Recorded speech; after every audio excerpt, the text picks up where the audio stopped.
జై తెలంగాణ. ఇవాల్టి ఈ పసునూరి దయాకరణ గెలుపు కోసం ప్రచార సభలో పాల్గొన్న తెలంగాణ ఆడబిడ్డ, తెలంగాణ జాగృతి వ్యవస్థాపకురాలు శ్రీ కల్వకుంట్లక్క గారికి, ఈ రాష్ట్ర డిప్యూటీ సీఎం అయిన మహమూద్ అలీ గారికి, ఇక్కడికి విచ్చేసిన పుట్టమదన్న గారికి, రసమయ్య బాలకృష్ణ అన్నకి, పెద్ద సుదర్శన్ అన్నకి, అధ్యక్షత వహిస్తున్న సిరికొండ ప్రదీప్ కుమార్ గారికి, సమయాభావం వల్ల ఎక్కువ పేర్లు చెప్పలేకపోతున్నా, క్షమించండి.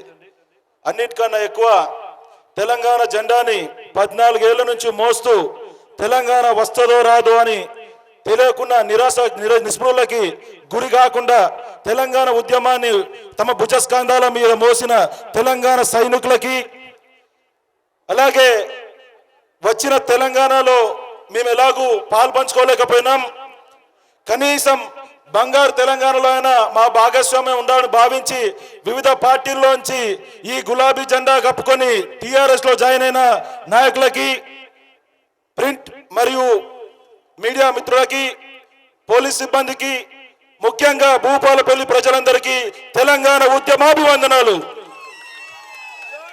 ఇవాళ ఇక్కడి స్థానిక శాసనసభ్యులు, శాసనసభకి అధిపతి, తను సభాపతి అయినందువల్ల ఇక్కడ అభివృద్ధి కార్యక్రమాలు చేస్తున్నా కానీ వచ్చి ఓట్లు అడగలేని పరిస్థితి.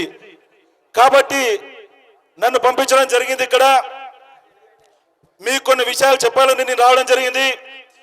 వరంగల్ జిల్లాలో ఒక పచ్చపాటి కొన్ని సంవత్సరాల క్రితం తన రాజ్యాధికారం చేజిక్కుంచుకోవాలని ఒక యాత్ర చేసిండు.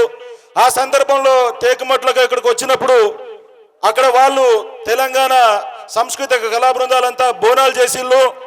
బోనాల మీద పసుపు పూసి కొన్నిటి మీద జై తెలంగాణ అని రాసిళ్ళు, కొన్నిటి మీద జై తెలుగుదేశం అని రాసిళ్ళు.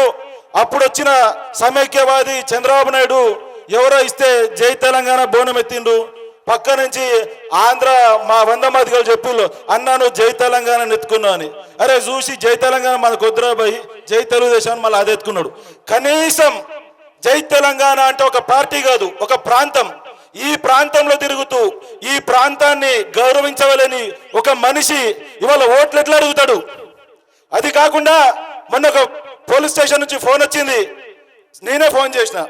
ఫోన్ చేసి ఎవరో చిన్న తప్పు చేసిండు వదిలేయమని ఎవరు అడిగితే నేను ఫోన్ చేస్తే పోలీసు వాళ్ళు చెప్పిళ్ళు. ఏం చెప్పిళ్ళంటే, సార్ ఎవరైతే మీరు ఫోన్ చేసిల్లో వాడు దొంగతనం చేసిండు, వాడు దొంగతనం చేస్తే వాడిని కొట్టిన, 3rd డిగ్రీ ప్రయోగించిన, కొడితే వాడు ఏం చెప్తానంటే ఇంకోసారి పట్టుబడా అని చెప్తాను, కానీ దొంగతనం చెయ్యని చెప్తాడు సార్, వాడిని ఎట్లా వదిలేయాలంటాను.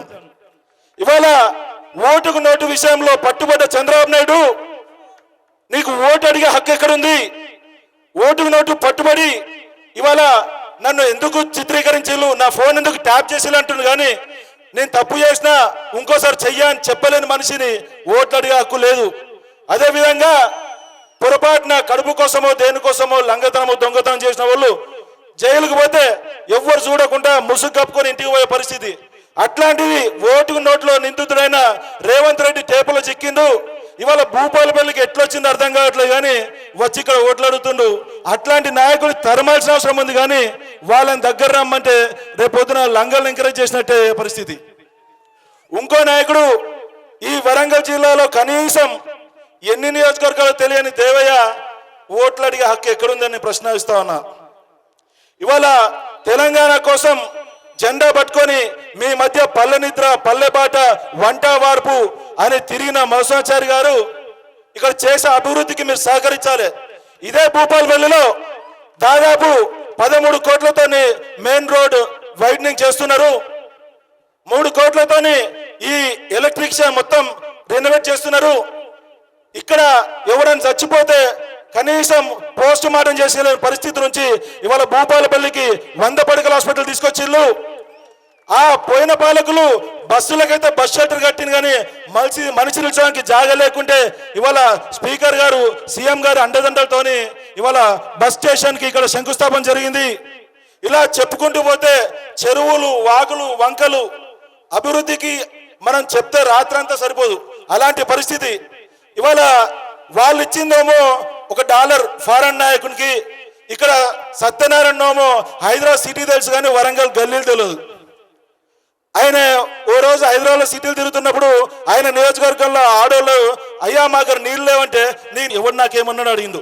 అందుకోసమే మల్కాజ్గిరిలో ఓడిచిల్లు, ఇవాళ భూపాలపల్లిలో కానీ వరంగల్లో కానీ గెలిస్తే మళ్ళీ మిమ్మల్ని ఓడేమన్నాడు అంటాడు. కాబట్టి ఆయన తరిమి కొట్టాల్సిన బాధ్యత ఎంతైనా ఉంది సోదరులారా. అలాగే ఇవాళ సీఎం గారు, గౌరవ ముఖ్యమంత్రి కేసీఆర్ గారు ఇలాగే ఎవరైతే తెలంగాణ జెండా పట్టుకుండో ఆయనకు డబ్బు ఉండో లేదో తెలియదు, ఆయన జెండా పట్టుకున్నాడు, జై తెలంగాణ అని రాసిండు వాళ్ళ పోస్టర్ వాళ్ళ మీద. అలాగే తెలంగాణ తల్లి విగ్రహానికి రూపకల్పనలో ఆయన భాగస్వామ్యం ఉందని గ్రహించి ఆయనకు డబ్బున్నా లేకున్నా నా పార్టీ కార్యకర్త 14 ఏళ్ళు జెండా మోసింది కాబట్టి ఆయనకు ఇలా జెండా మోసిన కార్యకర్తకి గౌరవం ఇవ్వాలని ఆయనకి ఇవాళ టికెట్ ఇచ్చి మీ ముందుకు పంపడం జరిగింది. మీలో ఒకటిగా వచ్చిన ఇవాళ పసునూరి దయాకర్ గారి కారు గుర్తుకు ఓటేసి గెలిపించవలసిందిగా విజ్ఞప్తి చేస్తూ సెలవు తీసుకుంటున్నాను. జై తెలంగాణ.